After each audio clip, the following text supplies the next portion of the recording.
Bonsoir mesdames et messieurs, très heureux de vous retrouver à partir des studios de la télévision algérienne pour le 14e numéro de votre émission 52 minutes chrono. Aujourd'hui, on parlera handball, surtout après 3 défaites en autant de matchs. Le 7 national ne passe pas au tour principal et se contentera de jouer la Coupe du Président. Judo, les athlètes du Mouldia d'Alger dominent le championnat national à la coupole.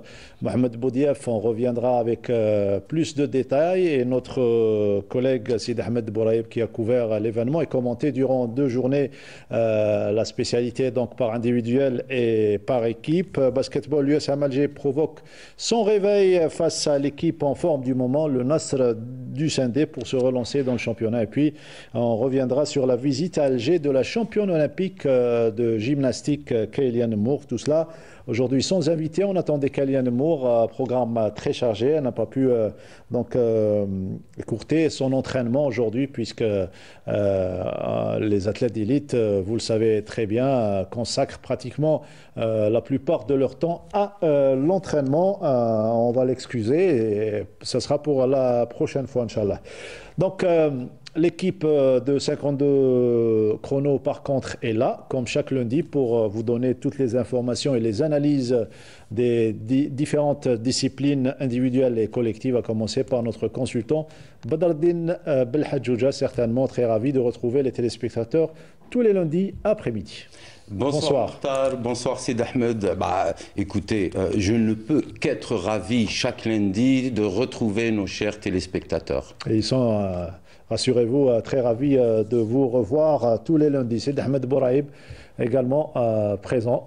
Petite absence la semaine dernière, cette fois-ci le retour. Bonsoir. Retour en force. Bonsoir à tous et toujours très content d'être sur 52 chrono. Voilà, de décor est planté, c'est parti pour 1 heure de temps et 1 heure de sport. On va commencer par la visite de Kéliane Moore avant de voir les images et le reportage qu'a consacré à notre collègue Meissa Lebouhla. Elle est chanceuse aujourd'hui, elle a été à la salle Beyrouth au Télémli pour rencontrer et les enfants trisomiques et surtout Kéliane Moore, la championne olympique. Quelques mois après, elle est en train de savourer cette consécration et un programme minutieux, riche et varié surtout pour une athlète d'élite. Certainement, Mokhtar, certainement, c'est une fille qui nous a fait vibrer. Et puis, cette initiative de rendre visite aux enfants trisomiques, c'est une très, très belle initiative. Par contre, je dirais que c'est une fille qui doit préparer les JO prochains. Et les JO prochains, ça va être aux États-Unis, c'est ça, en 2028. Donc l'entraînement commence dès maintenant, la préparation commence dès maintenant. J'espère qu'on va minutieusement tracer son programme pour qu'elle ne soit pas sollicitée, si vous voulez, en dehors de son entraînement. Pour nous, par exemple, on sait ce que c'est que l'entraînement de haut niveau, donc on comprend qu'elle ne soit pas avec nous. Il faudrait qu'on la laisse un peu tranquille pour préparer les JO prochains. Elle est jeune, elle peut nous ramener d'autres satisfactions. On avait planté le décor surtout par rapport à la visite de Kéliane Moore ici en Algérie, à Alger, à la salle Beyrouth, qui a rencontré aujourd'hui des jeunes sportifs trisomiques. Une belle rencontre, une heureuse rencontre. Et on était avec notre consultant Badreddine Belhadjouja, parlait du programme à gérer sur le plan médiatique, surtout pour la jeune championne qui a un programme très riche, déjà un programme d'entraînement très riche. Et donc tout doit être minutieux.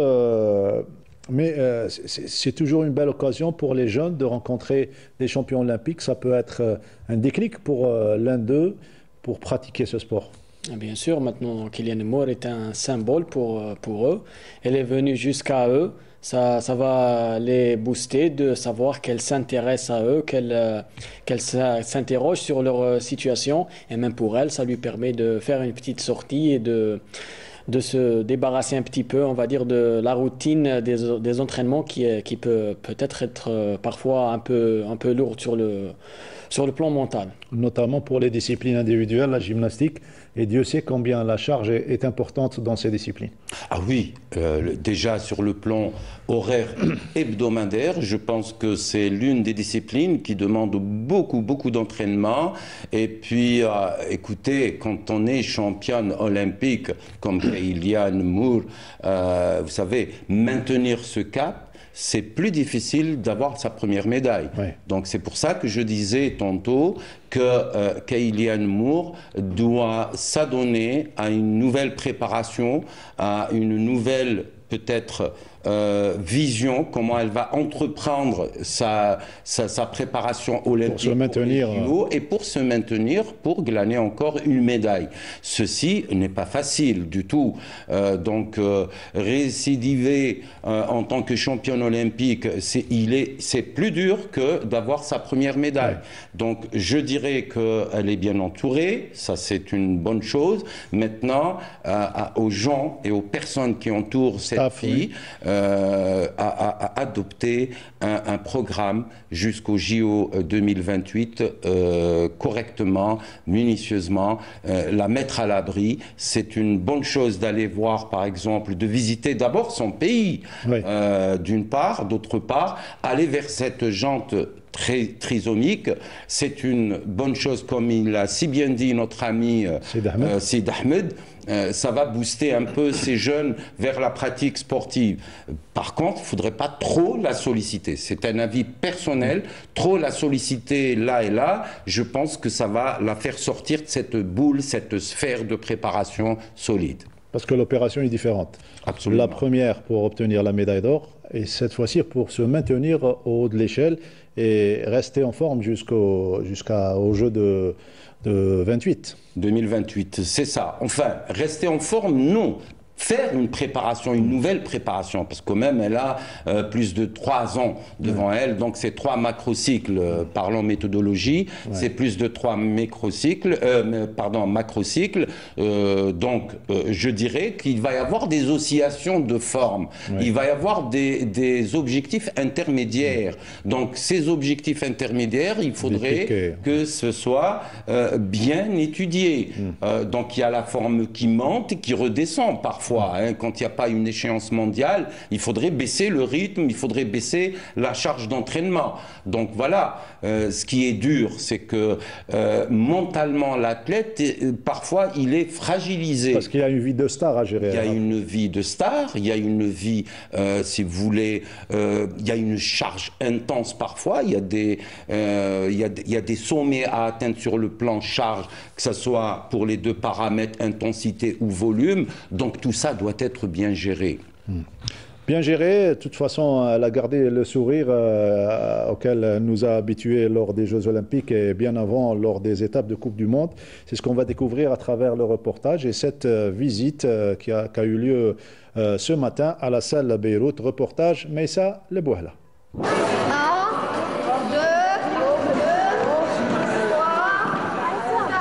Dans une ambiance empreinte d'émotion et de partage, la championne olympique de gymnastique, Kéiliane Moore, a illuminé une journée bien spéciale en animant une séance sportive à la salle de gymnastique au parc de Beyrouth.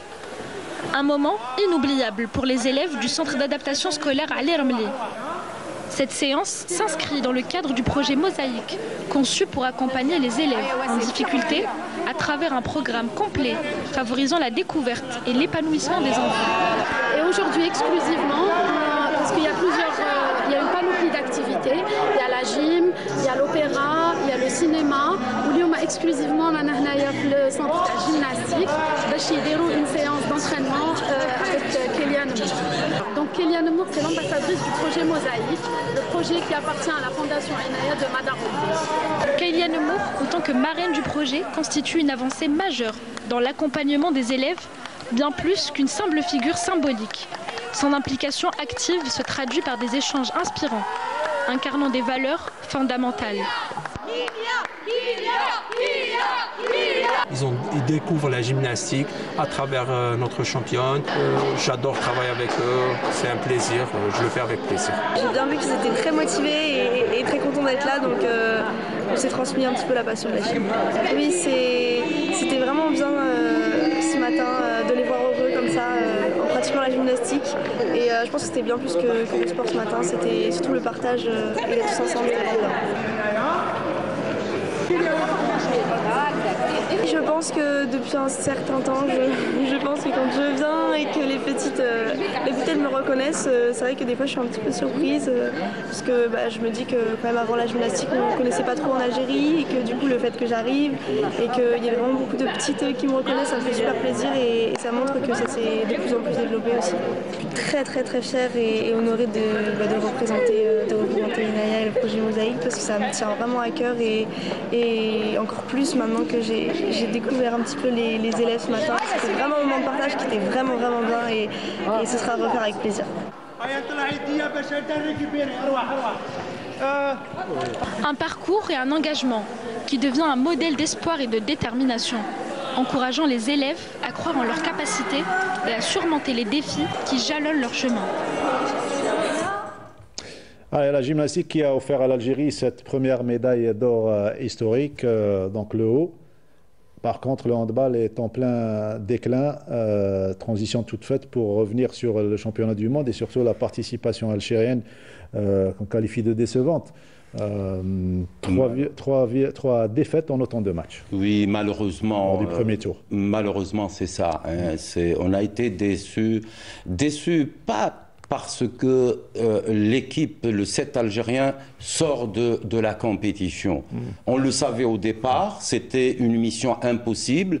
Les athlètes, moi je resalue encore les déclarations des joueurs avant de partir, et ils ont été clairs, on n'a pas été mis, ils ont dit que c'était pas un mensonge, oui, dans une sphère de préparation correcte pour les championnats du monde, donc tout a été dit par les athlètes au départ. Moi, ce que je déplore surtout, c'est la manière de jouer. C'est quand on voit, vous savez, le haut niveau, on vous cache rien. Le haut niveau, quand on voit le Danemark jouer, on voit une vivacité, on voit une force de pénétration de chaque joueur, on voit le niveau différent. Vous voyez, même avec contre l'équipe de l'Italie, on voit aussi la vitesse d'exécution technico-tactique. Donc tout ça a manqué pour notre set algérien, et je dirais qu'ils sont loin d'une préparation adéquate pour ce genre de joute. Je rajouterai aussi, j'ai vu des joueurs quand même, ma foi, je peux le dire, en surplus de poids. Écoutez, aujourd'hui, le haut niveau, ce sont des exigences vraiment dures, des exigences de travail. Donc on ne prépare pas, c'est la chose à dire aujourd'hui, on ne prépare pas de cette manière des championnats du monde. Donc un peu de sérieux de la part de la fédération, je dirais. Il faudrait qu'il y ait quand même une autre réflexion, une autre feuille de route pour cette fédération, parce que le handball a donné satisfaction, a toujours donné cette Coupe d'Afrique des Nations, dans les années 80, dans les années 90, a toujours donné satisfaction à l'Algérie. Aujourd'hui, il faut stopper, reprendre une autre feuille de route sérieuse pour pouvoir reprendre le blason du handball algérien. C'est ce qu'on espère. En tout cas, plusieurs changements sont à prévoir dans cette fédération. C'est ce qu'on attend après le déroulement de l'Assemblée générale élective. On va rappeler les scores. Sidi Ahmed Bouraïeb, donc Danemark-Algérie 47-22. C'est un record en matière de nombre de buts, d'écart surtout de défaites. Italie-Algérie, victoire des Italiens 32-23. Et face à la Tunisie, 26-25. Même si on avait terminé 25-25, les Tunisiens avaient un meilleur goal average puisqu'ils avaient perdu avec un écart moins important que le nôtre face au Danemark. On peut dire que les Tunisiens étaient plus réalistes que nous. Voilà, ils savaient que ça pouvait aller au goal average, et ça a payé pour eux. Et peut-être aussi que le premier match face au Danemark était vraiment les joueurs ont reçu un coup au moral. Peut-être que jouer la Tunisie en premier ou bien l'Italie en premier, ça aurait été mieux. Peut-être que Badr Belhadjoujah a une réponse. Je sais pas. Moi, je dirais que ça n'aurait changé rien. Pourquoi? Parce que j'ai vu contre les 3 nations, il y a eu beaucoup de déchets. Écoutez, à ce niveau, ça ne pardonne pas quand on n'est pas synchronisé, quand on n'a pas une vision de jeu, quand les joueurs n'ont pas cette vivacité, cette force de pénétration vers les buts. C'est ça le handball, hein. C'est le premier sport de contact. Donc, ils étaient loin. Je dirais que même l'équipe de la Tunisie contre l'Algérie m'a un peu déçu. Ouais. Ce n'était pas leur niveau, hein, à mon avis, hein, je peux me tromper, mais ils n'ont pas joué avec leur niveau habituel. Je sais pas c'est clair, ils ont pas vous le dire. Non, ils ont perdu de leur lustre. À un certain moment, ils avaient peur de la défaite contre l'Algérie, il faut le dire. Mais c'était un niveau très bas par rapport à un niveau mondial. C'est ce qu'il faut dire aujourd'hui. Et l'Algérie ne mérite pas, si vous voulez, ce niveau-là, mérite une autre image, hein, du handball. Sidi Ahmed, et on n'aimerait surtout pas être à la place d'un entraîneur dans pareille situation. Oui, mais l'entraîneur doit s'expliquer, on va dire ça comme ça. Et d'ailleurs, il l'a fait au micro de notre ami Toufiq Derbal. الدور الاول يعني مع مباراه الدنمارك يعني احنا ما حبيناش نحطوا الاوراق الكل خاطر عندي 5 لاعبين اللي جاونا التحقوا بنا في الدنمارك ما كناش 100% من الاستعداد تاعنا اعطيناهم وقت لعب حاولت ندور اللاعيبه تفادي الاصابات اكثر شيء في المباراه الاولى. المباراه الثانيه بان شويه ارهاق بعض اللاعبين يعني خاصه لعبنا دوره في كرواتيا ب 11 لاعب واللاعبين هذوك ما كانش في هارموني في الجروب اون جينيرال درنا اخطاء كثيره ضيعنا مع الحارس ربحنا وحده الحارس الايطالي في المباراه الثانيه.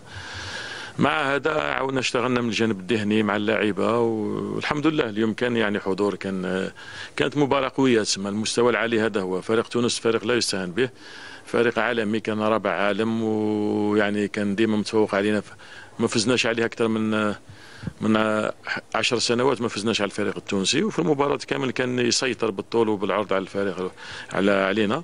الحمد لله احنا لعبنا مباراة ندبنت لعبت على الجزئيات ان شاء الله الفريق يطلع بقوة ان شاء الله في المستقبل القريب ان شاء الله. Et dans une autre interview accordée, je crois, à la radio, il a mis ça sur le compte, sur le manque d'intérêt accordé à la petite balle, au handball, par rapport au football, qui a plus d'intérêt. Et sur ce plan, il n'a pas tort. Écoutez, il n'a pas tort, oui. Le dire maintenant, c'est trop tard. C'est ça le hic. Quand un entraîneur national est placé, normalement, vous vous rappelez, on l'avait invité, il nous avait dit je viens parce qu'il y a un projet. Ouais. Mais le projet n'a pas été explicité, il n'a pas été étalé, on n'a pas compris c'est quoi le projet. Est-ce que c'était jusqu'au championnat du monde ou bien il y avait un véritable projet de formation. Donc, est-ce qu'il a été respecté déjà? C'est pour cela que je dis toujours, quand on parle d'un projet, il faut le savoir l'expliquer. Quand on parle d'un projet technique, sur le plan technique, il y a un staff, il y a des exigences. Un entraîneur qui vient, il pose ses conditions. Et les conditions, si vous voulez, qui vont vers le bien de la réussite, qui vont vers la réussite, si je puisse dire. Des exigences qu'il pose, c'est pas pour lui, mais c'est pour l'avenir du handball. Mais on n'a pas vu cette explication. Donc aujourd'hui, je ne sais pas comment cette fédération est gérée, mais je pense que c'est un échec total. Il faut le dire sans rougir. Voilà, il faut le dire sans rougir. En tout cas, l'Algérie se contentera de la Coupe du Président. Ça sera mardi, donc demain, à partir de 18h, Algérie-Pologne. Jeudi 23 janvier, 15h30, Algérie-Guinée. Et samedi 25 janvier, 15h30, Algérie-Koweït. Ça, c'est pour les matchs de classement. Voilà pour le handball. On arrive au judo. Il y a eu le champion national. Sidi Ahmed Bouraïb était à la coupole. Mohamed Boudief pour le commentaire des 2 journées consacrées au combat, les poids légers, les poids lourds. Qu'est-ce qui a marqué cet événement d'une manière générale avant de suivre votre reportage? On va noter 3 points. La première, c'est la participation conséquente. Il y a eu la participation de 500 judokas représentant 176 clubs. Oui. Le deuxième point, c'est le retour en force du Mouloudia d'Alger qui a dominé du premier jour jusqu'au dernier. Et le troisième, c'est la bonne organisation et notamment la Fédération algérienne de judo qui suit les nouvelles règles de l'instance internationale et la technologie, notamment la VAR qui était présente lors de ce championnat. On va suivre tout cela en images avec Sid Ahmed Bouraïb qui était présent. Il nous fait le résumé du championnat national. Environ 500 judokas représentant plusieurs clubs du pays ont pris part à l'événement. Le Mouloudia d'Alger a outrageusement dominé les débats en empochant pas moins de 26 médailles, dont 9 en or, devant Oulad El-Bahia qui s'est classé deuxième. Les médailles du MCA ont été l'œuvre de Ahmed Mehibel dans la catégorie des moins 73 kg, Dihya Ben Cha'lal chez les moins 78 kg et Marwa Mamri chez les plus 78 kg. L'autre finale, celle des moins 100 kg, a été remportée par Zakaria Ben Atiya de CSC El Azm.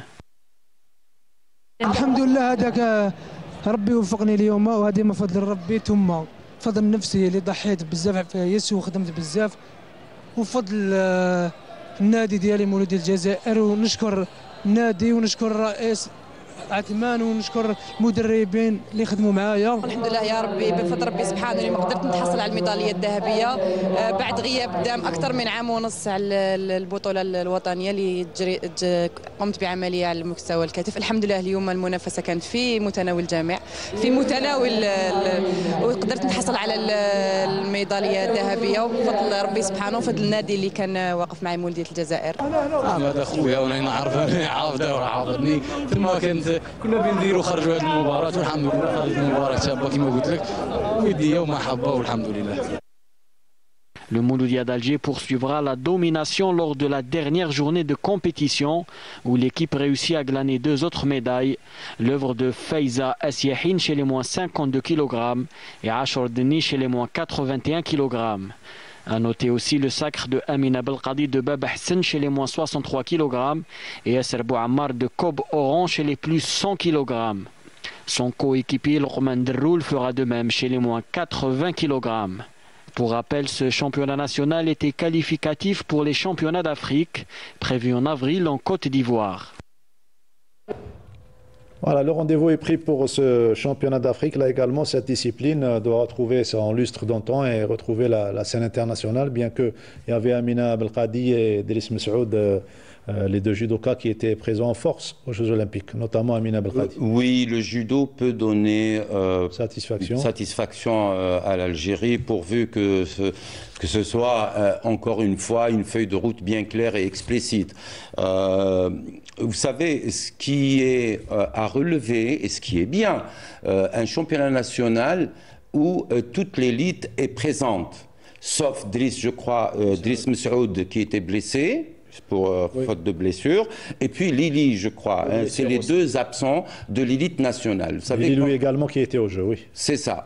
Par contre, tous les autres grands judokas algériens ont participé à un championnat national. Ça, c'est une bonne chose parce que ça booste, et puis elle est qualificative, comme on l'a expliqué. C'est l'une des rares disciplines à pouvoir rassembler l'élite. Hein. Eh ben oui. C'est pas le cas en athlétisme. Et ce n'est pas le cas, j'allais le dire, pour d'autres disciplines où généralement on fuit un championnat national. Or, un championnat national doit être un des critères de sélection pour les échéances internationales. Souvent, on oublie ça. Pour élever le niveau, si vous voulez, national et pour qu'il y ait émergence de jeunes talents, il faudrait que toute l'élite participe au championnat national, donner de l'importance à notre championnat pour qu'il y ait émergence et pour qu'il y ait, on relève le niveau. Hein, c'est comme ça avec toutes les étapes, si vous voulez, l'étape wilayale, régionale et puis nationale. Donc bravo pour cette fédération qui a su regrouper dans un championnat national toute l'élite algérienne. Il y a eu émergence, notamment dans la catégorie de Amina Belkadi, puisqu'elle a eu des difficultés en demi-finale et en finale. D'ailleurs, elle a gagné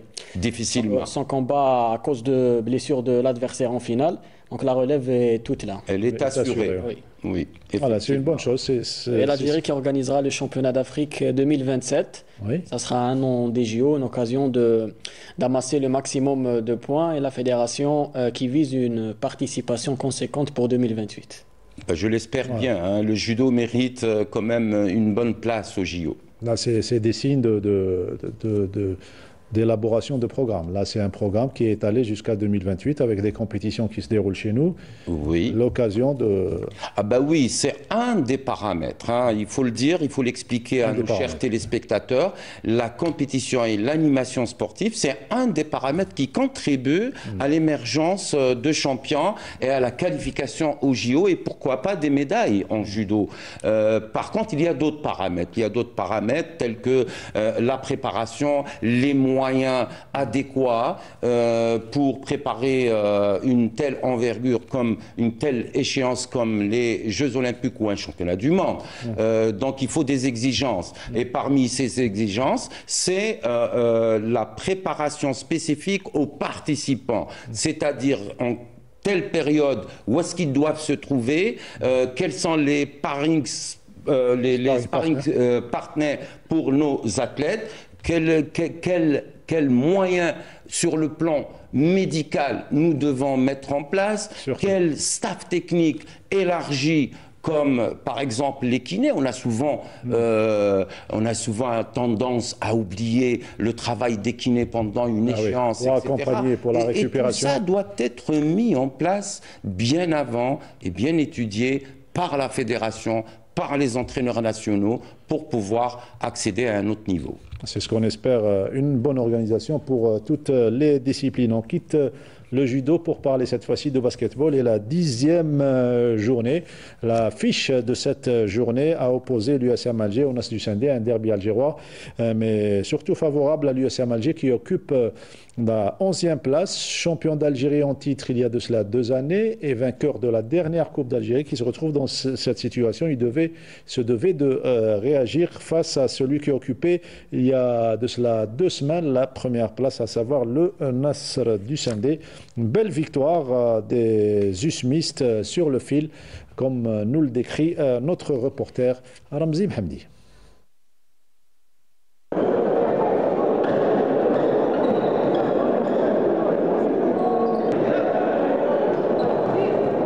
Dans l'obligation de se ressaisir après 2 défaites de suite, face respectivement au NB Stawali et au MCA, le NED a laissé des plumes face à une équipe de l'USMA déterminée à se reprendre après un début de championnat catastrophique.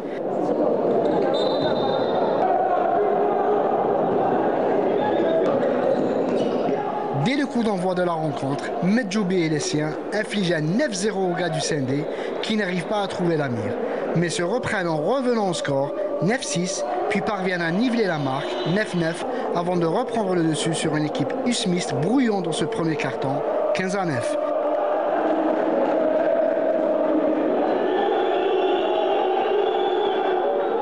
Lors du second carton, le Nasriya parviendra à se maintenir en se montrant plus précis, alors que l'USMA, en dedans, laisse encore une fois filer ce deuxième carton avec 3 points de retard, 27-30. Au troisième carton, le jeu se durcit et les intentions seront du côté usmiste qui s'accroche en grattant chaque ballon et surtout, plus adroit, arrive à prendre le dessus par un tout petit point d'écart, soit 45-44. Dans le dernier carton, le match bascule et l'USMA, plus déterminé, arrivera dans un premier temps à niveler la marque 48-48, puis dominer les débats et enfin gagner cette rencontre par 3 petits points d'écart, 64-61, infligeant une 3e défaite de suite à une équipe du NED dépitée qui devra se reprendre ce mardi à Betna face à la Lanterne Rouge alors que les USMistes se déplaceront à Borj Bouarerij pour bonifier cette victoire. C'était une très belle équipe en face. Alhamdoulilah, on a pu gérer les moments forts et surtout gérer les moments faibles qu'on a fait. Mérité les joueurs ont un grand match. Défensivement, on a vraiment présent. Surtout dans la zone, les postes ont beaucoup de problèmes. Alhamdoulilah, la victoire méritée qui m'a le changement de pas mal de joueurs, changement d'entraîneur, changement de bureau. Donc, on a quelques pépins physiques. Les joueurs ماشي prêts physiquement, ils reprenaient واحد يروح واحد. Donc, c'était période vraiment difficile وانا بدينا نخرجوا منها بالعقل الحمد لله. on a enchaîné des belles performances contre Stawali, contre Draria, malgré que حاولنا باتنا donc درنا un bon match contre Mouloudia malgré que خسرنا de 8 points je crois, mais الحمد لله واليوم contre une très belle équipe تاع النهد. C'est du positif لنا. البرج ان شاء الله ça sera pas facile bien sûr. البرج ما يخفاش نربحوا بوفاريك لا غروند ايكيب تاع بوفاريك في البرج donc ça sera un match encore plus difficile mais ان شاء الله نبريباريو نريبوزيو بيان نريكوبيريو كالكو بليسي اللي عندنا وان شاء الله اون فيغ نديروا الجوب تاعنا ان شاء الله. هذه لا سوبر كوب كانت تكزيستي بكري disparaître, alhamdoulilah, c'est bien pour le basket algérien, ça sera un match gala, super coupe, avec deux équipes, Inch'Allah, qui sont en forme, c'est une belle partie, Inch'Allah. Très très bon match. D'ailleurs, après le match qu'on a gagné contre Draria, on a fixé un objectif que c'est de jouer chaque match le maximum de nous. Alors on a gagné le match de Draria, mais malheureusement il y avait un problème de points et tout. On a eu 0 point. Mais après le match de Draria, on a tout fait pour gagner match par match. Alhamdoulilah, aujourd'hui c'était un match difficile contre une équipe qui joue un très très beau basket. On a tout fait pour gagner ce match. Alhamdoulilah, comme on a tout fait, on a joué carton par carton et on a eu cette victoire. Alhamdoulilah, ya Rabbi. La situation de l'USMA, ce qu'il paraît, moi c'est ma première année à l'USMA, mais ce qu'il paraît à chaque fois, notre équipe passe dans un passage à vide. Alhamdoulilah, le passage à vide c'était au début du championnat. Ce qui est le plus important, c'est qu'on essaie de se rattraper match par match. Alhamdoulilah, en tant que joueur, on est très très conscient de notre objectif, c'est de se qualifier au play-off. Alhamdoulilah aussi que notre dirigeants, ils ont fait un très très beau travail jusqu'à maintenant. Belle galerie de l'USM Alger pour l'accompagner dans cette victoire, pour provoquer surtout le déclic face à une équipe qui est en meilleure forme ce début de saison, à savoir le Nas du Sindé, victoire de 64 à 66. Les mêmes problèmes qui ressurgissent, on entend les mêmes propos chaque fin de match. On vient d'entendre Ali Belhoussine parler des problèmes qui ont un petit peu freiné l'élan de l'USM Alger, notamment en ce début de saison, Badrou. Ah bah oui, pas uniquement l'USM Alger, tous les clubs des 3 disciplines, je dirais, basketball, volleyball et handball. D'abord le problème financier, ensuite le problème organisationnel. Donc voilà, encore une fois, un appel aux autorités, au ministère. Il faudrait quand même qu'il y ait une réelle réforme, ou bien appelons ça autrement, des ajustements, de véritables ajustements. Mais il faudrait débattre. Il faudrait débattre pour trouver des solutions aux problèmes financiers, aux problèmes organisationnels. Une fédération ne peut pas ressembler à une autre fédération dans l'organigramme, si vous voulez. On l'a dit maintes fois. Les disciplines sont différentes. La gestion d'une discipline par rapport à une autre, c'est totalement différent. Tout dépend des effectifs qu'on a, le nombre de licenciés sur le territoire national, qu'est-ce qu'on recherche, quels sont les objectifs. C'est à partir de là qu'on peut réellement instaurer une organisation, un organigramme au sein de la fédération, ensuite au sein de la ligue et au sein d'un club, parce que le club, c'est la cellule, si vous voulez, de base d'une discipline. C'est à elle qu'on doit se tourner pour leur donner toutes si vous voulez, tous les moyens, je dirais, les moyens financiers corrects. On ne demande pas la lune, on ne demande pas comme le football, mais si on donnait, par exemple, si on donnait au handball, par exemple, on leur donnait le quart de ce que gagne le football aujourd'hui, je dirais qu'on aurait gagné le Danemark, peut-être. Oui, c'est bien de rêver. Bien match nul. Bien match nul. Au moins. Voilà. On reste avec les impressions et cette fois-ci, on va réécouter encore une fois Ali Belhoussine, l'entraîneur de l'USM Alger, sur un autre aspect, l'aspect qu'on a l'habitude d'évoquer, surtout l'utilité de passer à une nouvelle réforme en micro de Ramzi Mohamdi. une décision politique, parce que c'est ça, décision politique. Des sociétés par exemple. Bien sûr. وكيفاش كانت بكري اي اس بي كانوا كاع دي زاي اس بي نهار كان لي زاي اس بي كان عندنا دو بوبا كان الباسكيت مليح شامبيون مليحه ايكيب ناسيونال تريفاليزي مع لي زيكيب افريكان ميم عرب مالوريزمون حنايا من نهار تكاليفينا شامبيون دي موند ان 2001 من تما لو شوت ليبر تاع الباسكيت الجيريان الوغ كو جيراننا برك توانسه تكاليفي اون فوا كوب دافريك la Coupe du Monde, classé au deuxième, juste Morahad ou 3 titres. Donc il y a une continuité, malheureusement, où est l'Allah. Qui t'entraîne 1h30 par jour, c'est pas suffisant.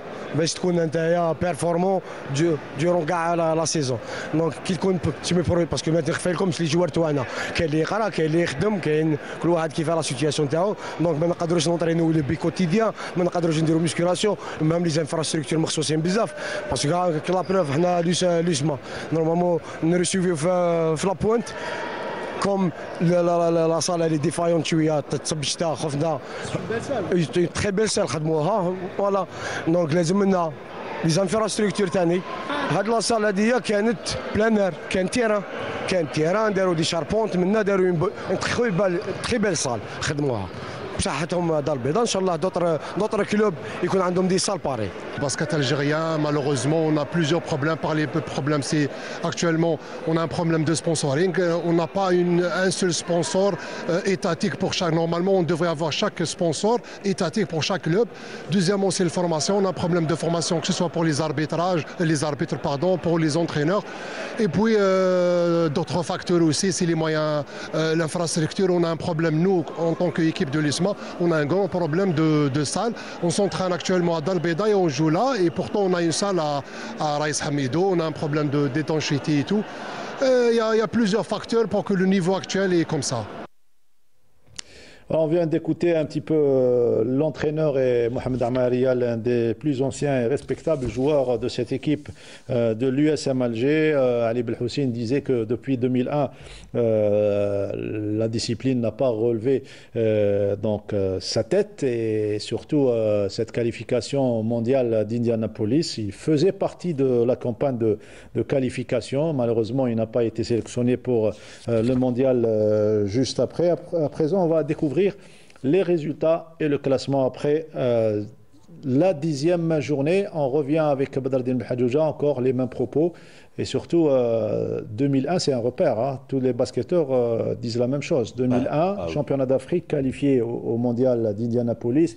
Et puis après, il y a eu des hauts et des bas, une 5e place en 2005, une 4e place en 2005. C'est ça, Mourtal. Écoutez, la vérité... Après la stagnation, c'est la régression. Oui, la régression, on est en courbe descendante. Et là, si vous voulez, la vérité sort de la bouche des personnes qui sont sur le terrain. Et en premier lieu, les entraîneurs. Rappelez-vous, Mourtal, je l'ai dit plusieurs fois, une réforme, on doit associer les entraîneurs, on doit associer les Olympiens, les athlètes olympiens. C'est eux qui vont vous faire un véritable constat d'abord, parce qu'il ne faudrait pas aller vite vers une réforme sans faire le véritable constat. On a toujours participé au JO, on a participé au championnat du monde. Mais jamais un constat. Mais jamais une véritable évaluation qui vous montre les manques réels d'une discipline ou d'une autre. Donc c'est qu'avec ça, qu'en associant les entraîneurs si vous voulez, de clubs, et c'est eux qui vont peut-être même te ramener et te donner des propositions, de véritables propositions concernant les finances, concernant les mécanismes si vous voulez, la loi sur le sport, etc. Parce qu'ils sont sur le terrain. C'est eux qui subissent si vous voulez, la loi, l'organisationnel, les moyens, etc. C'est eux qui peuvent apporter un plus. Résultat et classement après le déroulement de la 10e journée.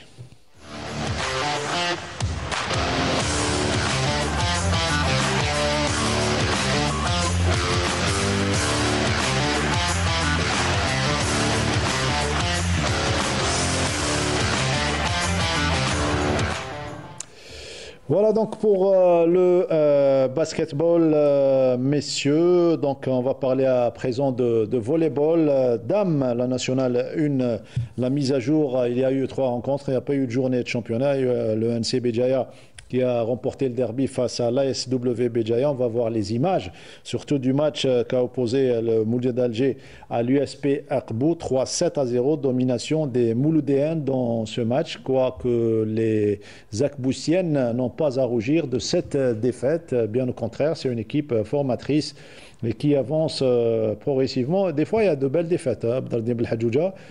C'est des leçons donc, pour la suite du parcours. On apprend sur ces défaites, c'est-à-dire on tire des conclusions, on trace un programme par rapport à des défaites, par rapport à des manques. Ce n'est que la compétition qui vous montre quels sont les manques d'une équipe. Et c'est avec ça qu'on peut progresser. Moi, je me rappelle bien, les anciens entraîneurs, on nous apprenait à perdre avant d'apprendre à gagner. Ça, et d'une part, c'est une valeur à véhiculer aux jeunes, mais d'autre part, c'est parce qu'on tire des conclusions d'une défaite et on s'arrange par rapport à ça. Et on évolue par rapport à ça. Et là, dans ce match entre le Mouloudia et l'USP Aqbou, les Mouloudiennes ont nettement dominé leur vis-à-vis 3-7-0.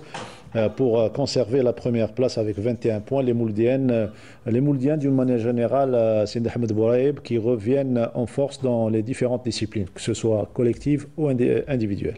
Oui, on l'a vu en judo, on l'a vu dans les autres disciplines. Et c'est dû on a résolu le problème financier qui mettait à mal les athlètes. Voilà, déclaration des 2 entraîneurs. On se retrouve juste après. On doit maintenir la première place pour le play-off. C'est normal, on fait tourner un peu l'équipe pour puisse jouer toute l'équipe avec des équipes comme ça, parce que déjà on est premier. Alors on doit consolider, faire jouer tout le monde. Effectivement, on jouait le leader, mais au premier set, mes athlètes étaient un peu timides. Parce que le statut du Mouloudia, mais en jouant, donc on commençait à prendre confiance en nos capacités. On a essayé de faire jeu égal dans le deuxième set. On pouvait prendre largement le deuxième et surtout le troisième. On menait à 4 points, 20-16, 19-15, mais il manquait un peu d'expérience les filles. Donc c'est ça qui a fait la différence. Ça s'est joué au niveau de l'expérience, au niveau sur le plan psychologique. Nos athlètes étaient un peu excités. 2 entraîneurs au micro de Sarah Derbel avant de revenir sur, de découvrir le gros plan sur cette équipe de l'USP Aqbou, USP Aqbou à l'Union sportive populaire Aqboussienne, c'est la véritable appellation de ce club. On découvre je rappelle juste les scores de ces matchs de mise à jour. L'NC Béjaïa qui bat la SW Béjaïa 3-7-0 dans le groupe Centre-Est. NC Béjaïa en première position avec 21 points. Le MB Béjaïa deuxième avec 18 points. L'OS Tichy troisième avec 15 points. Seddouk Volleyball qui bat l'UNR Chelef dans le groupe Centre-Ouest 3-7-1. Et la victoire, comme vous venez de le voir, des Mouloudiennes d'Alger face à l'USP Aqbou 3-7-0. Le Mouloudia est premier avec 21 points. Seddouk Volleyball deuxième avec 18 points et troisième Azazga avec 13 points. À présent, le gros plan de l'USP Aqbou, ça méritait qu'on s'y intéresse. Il est signé Sarah Derbel. ان شاء الله برك يعاونونا هذا واش نقدر نقول هذا ما كان. Entre défis et ambition, l'USP Aqbou lutte cette saison pour maintenir sa place. Ce club d'Aqbou, qui existe depuis plusieurs années, fait face à des difficultés majeures qui freinent son développement. Je ne vous cache pas, cette année, on allait se désengager en équipe senior.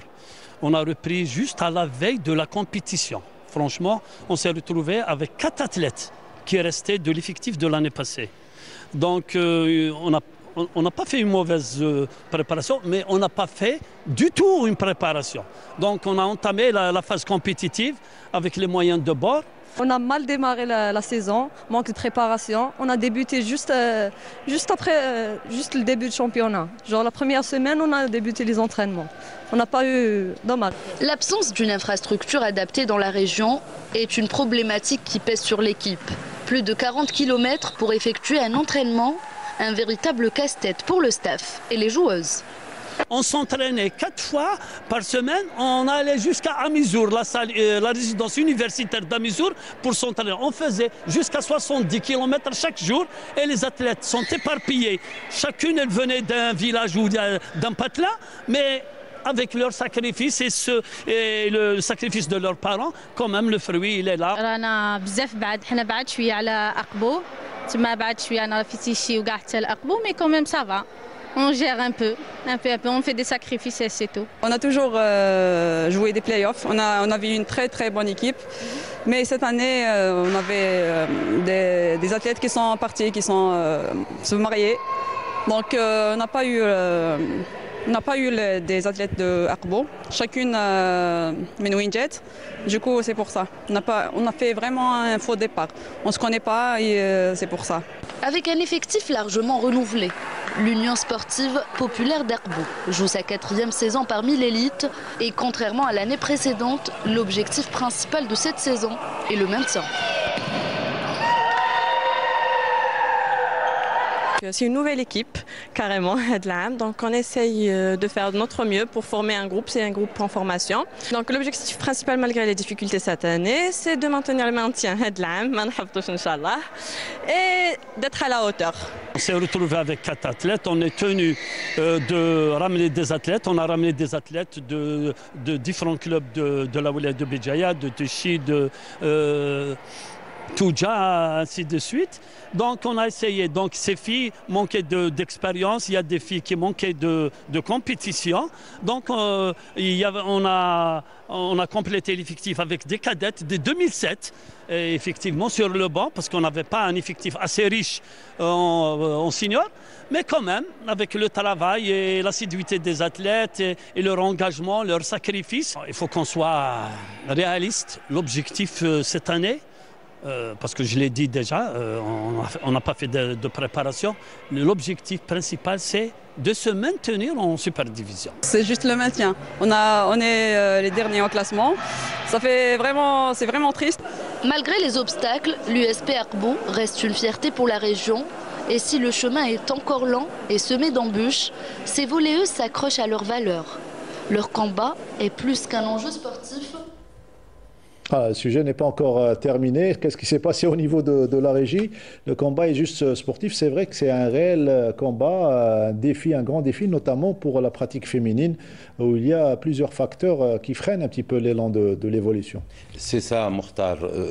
Vraiment, chapeau bas pour ces filles, pour leur entraîneur et puis tout le staff technique qui a maintenu quand même, malgré les aléas. Écoutez, faire 40 km pour aller s'entraîner, c'est ce que je viens d'écouter. C'est pénible. Ça veut dire que ces athlètes arrivent à l'entraînement fatigués. Je ne sais pas comment elles font, ces filles, mais je dirais bravo à ces filles. Elles aiment ça, elles sont là.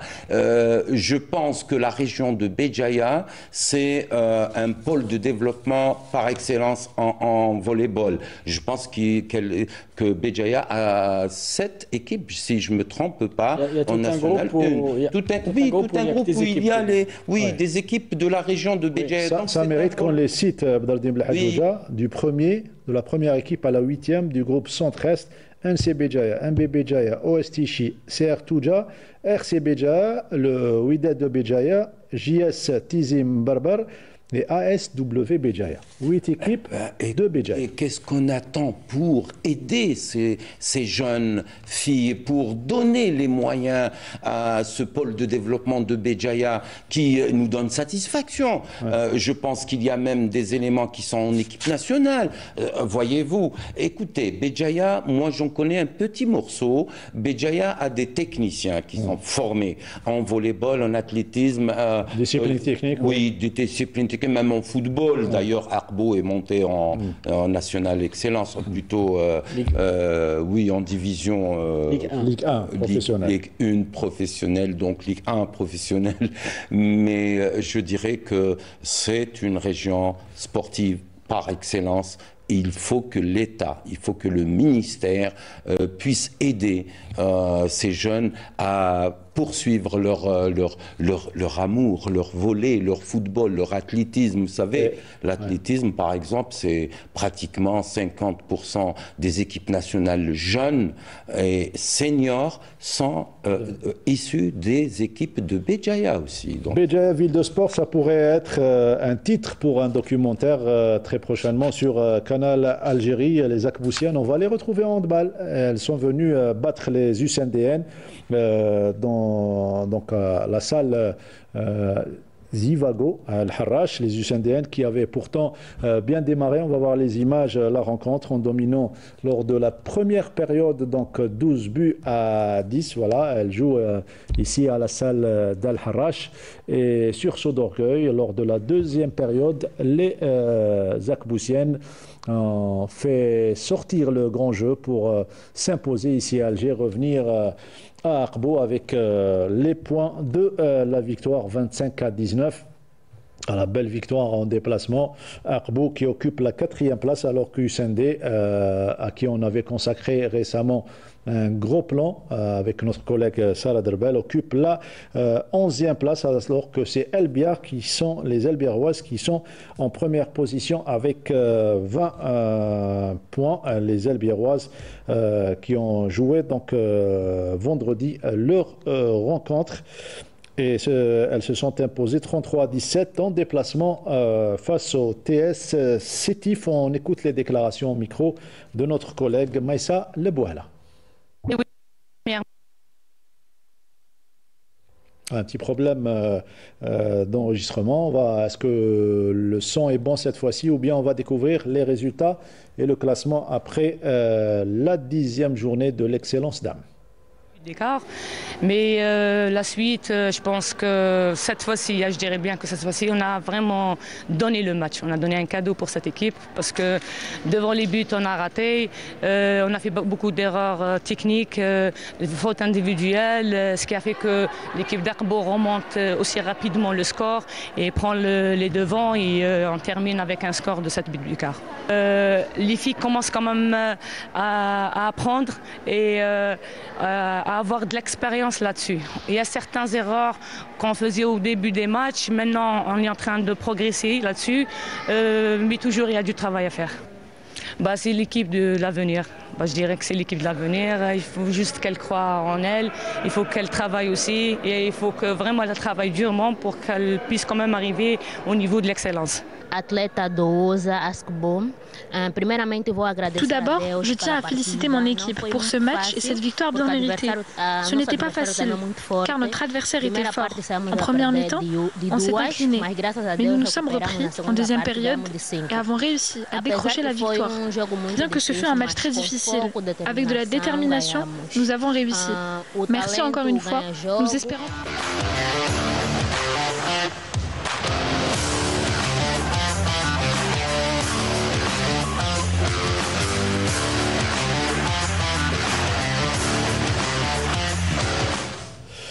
Voilà, bravo encore une fois à l'équipe d'Akbo, la dernière minute de cette émission. N'oubliez pas une spéciale handball jeudi avec Ardouane Bendali. Et si on parle sport, on va parler de l'évolution du handball et surtout revenir sur le déclin ces dernières années de la petite balle qui a offert à l'Algérie 7 Coupes d'Afrique des Nations. On va revenir avec nos invités, Habib Khalaifia, ex-DTN et l'ex-gardien de l'équipe nationale. Donc, Abdallah Ben Menni, un mot pour terminer, Badro. Bon vent pour les équipes de la région de Béjaïa, bon vent pour les élus, les nouveaux élus des fédérations. Ils ont du travail à élaborer, ils ont des feuilles de route à mettre en place pour qu'il y ait un nouveau souffle. Pour qu'il y ait... et puis j'invite, je fais un appel faites confiance aux jeunes qui ont étudié après nous, après notre génération et après une autre génération. Faites confiance aux jeunes, laissez-les s'exprimer. L'avenir, c'est pour eux. Il ne faudrait pas s'accrocher au poste. J'espère qu'il va y avoir de nouvelles têtes. De nouvelles têtes et de nouvelles émissions. Ça sera jeudi prochain à partir de 18h30, Sarah Derbel pour l'agenda sportif, et à partir de 22h, Redouane Bendali pour Et si on parlait sport, et Canal Foot. Ça sera dimanche avec Fatah Abada. Sid Ahmed, on se retrouve lundi prochain ou dimanche prochain avec... Merci pour l'invitation. Merci pour l'invitation. Voilà, c'était notre invité du jour aujourd'hui. Allez, à lundi prochain.